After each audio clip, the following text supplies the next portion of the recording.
Jeepers creepers, where'd you get those peepers? Jeepers creepers, where'd you get those ideas? Oh wait, they came from the director of Iron Sky. And what was that CGI?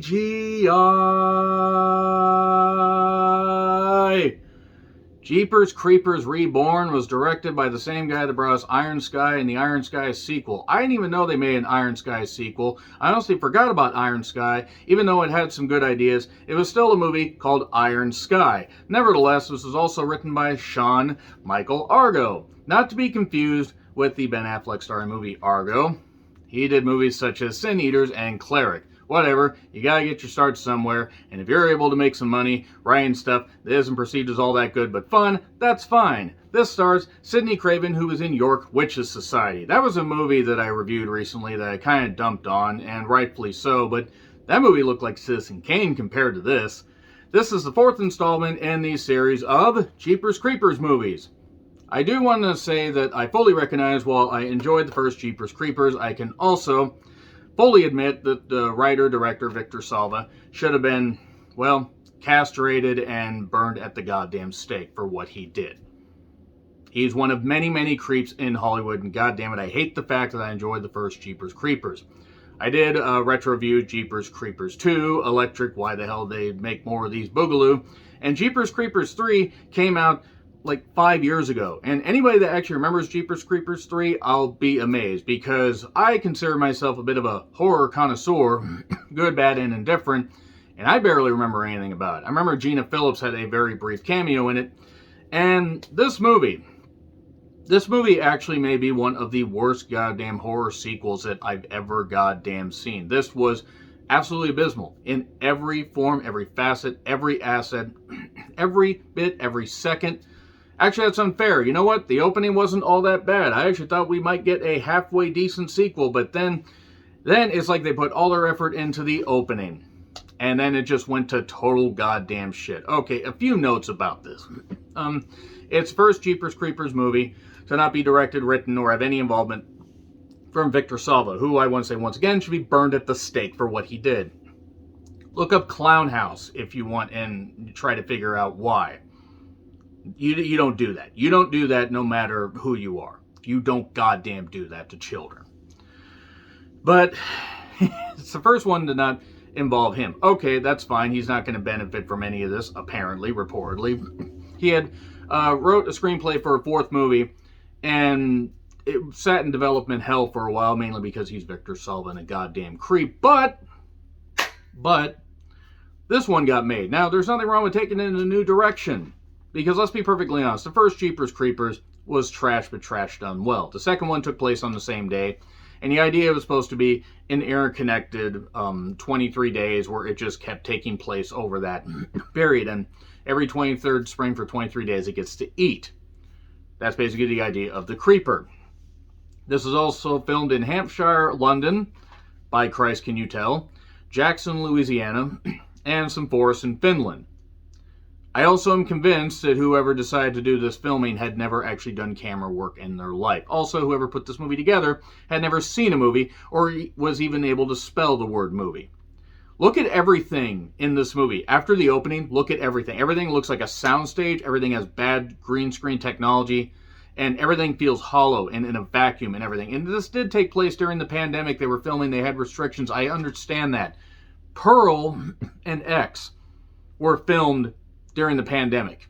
Granted, they were filmed in New Zealand, which is beautiful countryside, but they managed to have ingenuity with a budget that probably wasn't much more than what this movie cost. The CGI doesn't even look like it would belong in 1997. They weren't doing a lot of CGI back then. I mean, they were doing some, but take a look at Jeepers Creepers 2. I'll get into the plot at some point, because the plot isn't really all that much. Despite being incredibly simple, it's also very convoluted. But Jeepers Creepers 2. Remember how terrible it looked when they had the creeper up in the sky and they had him arrowed and started speared, and the creeper was in the sky with diamonds,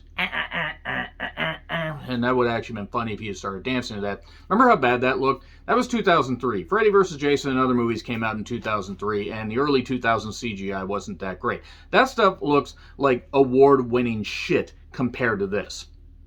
And I'm sure the crew worked hard. They probably had limited resources, but you have got to be kidding me. They thought this was an appropriate finished product. And also, the original guy who played the Creeper wasn't in this. It was Jareo Benjamin. I hope I pronounced that right. If I didn't, I do apologize. And that was due to travel restrictions and stuff like that. I get it. I get it. I really, really do get it. This is also shot in 5 weeks. I don't even think that this movie would have qualified for being shot in 5 days.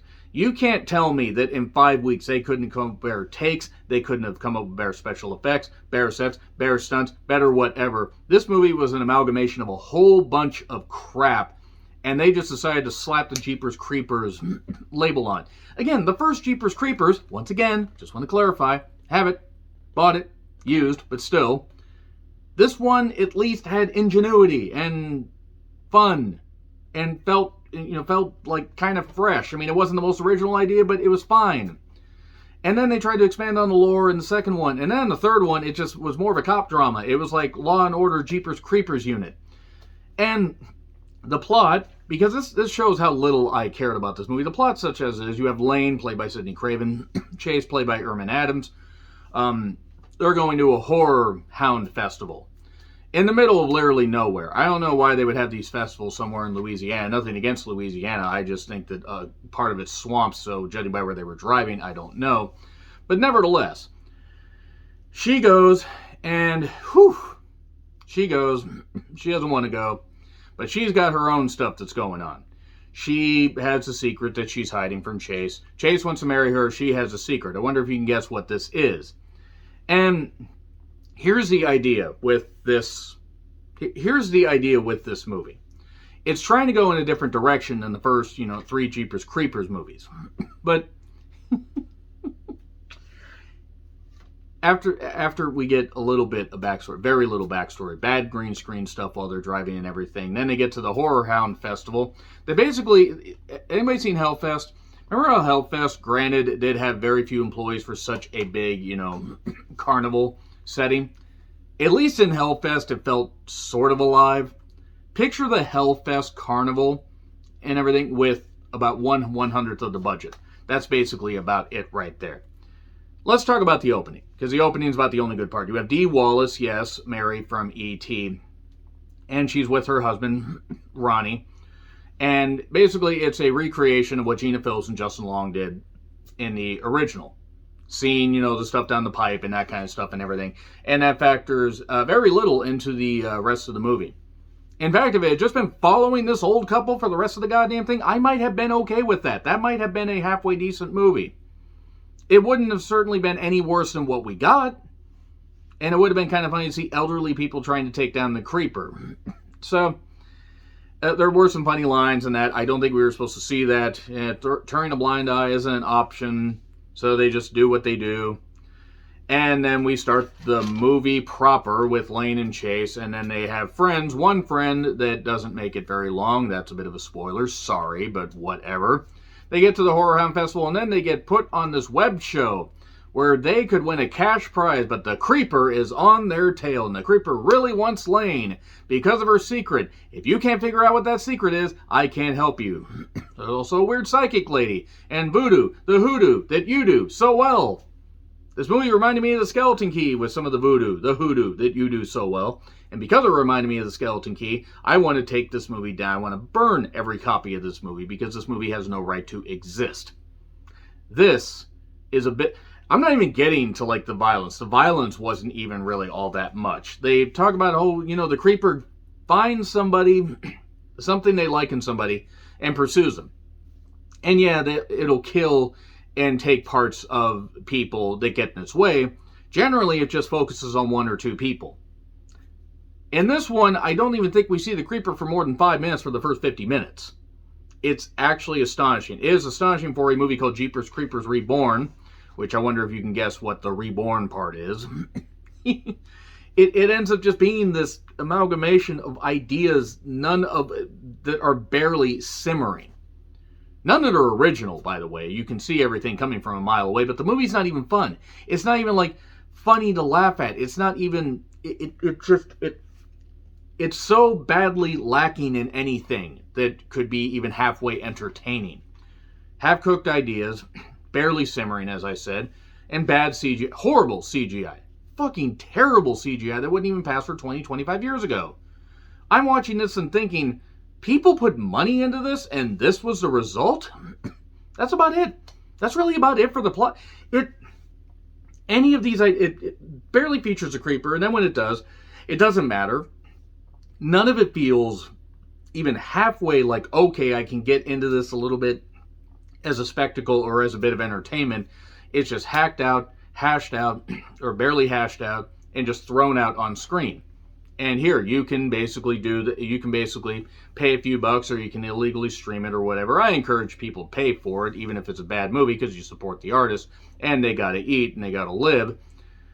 But honestly, this movie shouldn't have existed at all. Now, I'm glad that somebody tried to take it in a different direction than Victor Salva had it, because Victor Salva's name should be eradicated from, well, anything in Hollywood. But if this is the best they could come up with, it should have just died. They should have never done this, never ever done this, and it was just objectively bad. I have not seen one positive thing about this. And you can get some friends together, get some drinks if you drink, or party, or whatever, get a bunch of pizza. You'll be in a carb coma, food coma, whatever it is.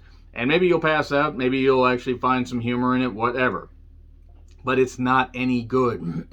It wastes any potential of any of the actors. Sidney Craven, I do have to say, is an absolute beauty and can possibly go far in Hollywood because she has that natural quality, but she kind of reminds me of Camille Bell from When a Stranger Calls, except Sidney Craven actually has acting ability. That's unfair. That's unfair. I retro-reviewed When a Stranger Calls if you want to check that out. This is terrible. Let's just get into the spoilers, by the way. So yeah, it is on Amazon if you want to rent it or do whatever. Anyway, 3, 2, 1, and spoilers. Okay. Sydney's pregnant. The creeper's coming after her baby. There's a lady named Lady Manila, who, I love her envelopes, by the way. Gross. That sounded a lot less dirty in my head. Who sends them on a way to go, to go to this festival. But it turns out that actually there's this voodoo plot. It's a cult coming after the creeper, trying to support the creeper. The cult of the creeper. Don't fear the creepers. Don't fear the creeper. So, the green screen technology is absolute shit. There was one funny line. Didn't they make a movie about all this stuff about the creeper? Yeah, but they did, but it's not real. Oh, we're trying to do that kind of but then it turns out the creeper is real. We're trying to, new nightmare this shit. There's a very, very gay stereotype guy that gets killed when the creature, gets this little, dinosaur-like head out that killed Wayne Knight and flaps it around and kills him. The creeper just crawls out of his house and somehow is still fine. It's still standing. I mean, it's dilapidated, but it's still standing. And then the creeper isn't really around for a while. There's a CGI white raven. It's a crow. Hilarious. And then the, Lady Manila shows up for a bit. She says to them after giving them the map, oh, congratulations. Oh, he doesn't know, and she doesn't know either.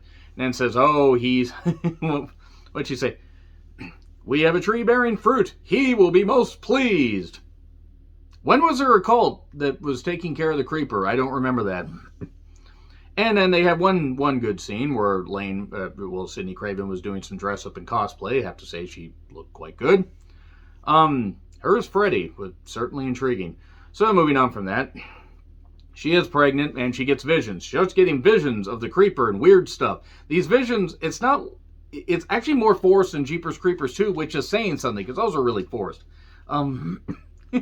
There are these religious fanatics out there. Repent or you will see hell. I'll see you in hell. And then the creeper shows up after killing a guy and pushing him against a tree and impaling him.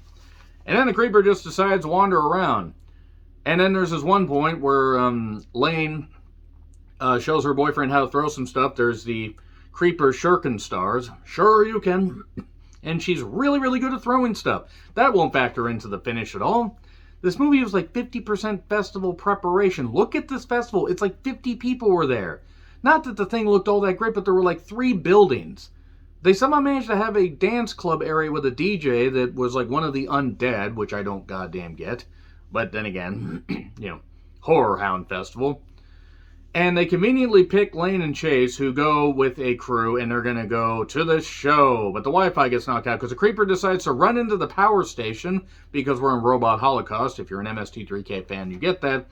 And the Wi-Fi is out, yet they have backup power, and they can play records, and they're just fine. Everybody just dances, and we forget about the Horror Hound Festival. That's over there. We don't get the hell out of here. And then they go to the cemetery, where we get more green screen. I think they use the same sets as York Witches Society, except they used them a little bit better. They at least understood how to have a little bit of pacing to the movie. Jeepers Creepers Reborn did not. There was a guy named Sam that got killed because he made the pants too long. Yeah, it's a running gag that I probably should stop at some point, but somebody will get it. A couple people have, but maybe more people will get it. And the funniest thing, they're in this green screen area. Chase is kind of hitting on this girl, Carrie, who's played by Ocean Navarro. Pretty blonde, that is the blogger, the host of the show. And suddenly, he's going to propose to Lane. And then just as she turns around, the Creeper takes her away. Just, whoosh, no, marry me. Ha, ha, ha. And then takes her away and then puts her on an altar that he happens to just have in a house conveniently nearby that kind of looked like the house that bigger scale version of the house that the lady was saying, oh, all my cats, get out of my house, from the first one, get out of my office. And so she's trapped on this altar. He stabs her in the gut to try and get at her baby. Ready? Take the baby. Don't take the baby. And then everybody gets trapped in the house by Lady Manila and a couple other people that are part of this cult and this Horror Hound Festival. And then they're just trapped in there. It turns out this one hick guy, the hick guy that was doing the sharp attack, sure you can throws, he's in on it, but then he wasn't in on it, and he's got to help them. His name's Stu. I understand that he, sits in a pot at a restaurant. He is the supervisor. Everybody hates me now because of that joke. And the Creeper finally shows up. He ends up killing people indiscriminately. Rips Carrie through the wall, which is absolutely hilarious. Really, really hilarious, by the way. Rips her scalp off, eats her brain. One guy gets caught in a bear trap. Why is there a bear trap in there? What is happening? And then, but then again, eating her brain or whatever, based on the character, he probably wouldn't have gotten much out of the character, not saying the actress. And then they look at this altar. Everybody alive looks at this altar, and all this blood's falling into this area, this stone area. Lane got free, by the way, at one point, and figured out you have to kill the Creeper with its own weapons. Just she somehow figured that. She's having visions and figured this out. There's this altar with a whole bunch of coagulated blood, but this blood running down from wherever. It's running down under the stone. They pick up the stone, and the stone somehow was hiding all the smell in this dilapidated house in this basement. And blah, blah, blah. It was like when Fry smelled the garbage ball on Futurama. And then they decide we're going to kill the creature, taking Odette Fair's line from The Mummy. And The Mummy Returns. And probably The Mummy 3. I don't actually remember much about The Mummy 3. We have about 15 minutes left, 10 minutes left, and it took them 2 minutes to walk up the stairs. I fucking counted. One guy gets impaled, the guy that got his leg caught in a bear trap that just happened to be there. And the idea was, as Lane draws him out, has his weapons, oh, you can stab me clearly, but then she takes the shurikens and stabs him in the head. While bad CGI is going on, there are these flashbacks, or these cult things. Live forever, take the baby, don't take the baby. And she stabs him in the head, in the eyes. And he's got his eyes out. How do you like those peepers, bitch?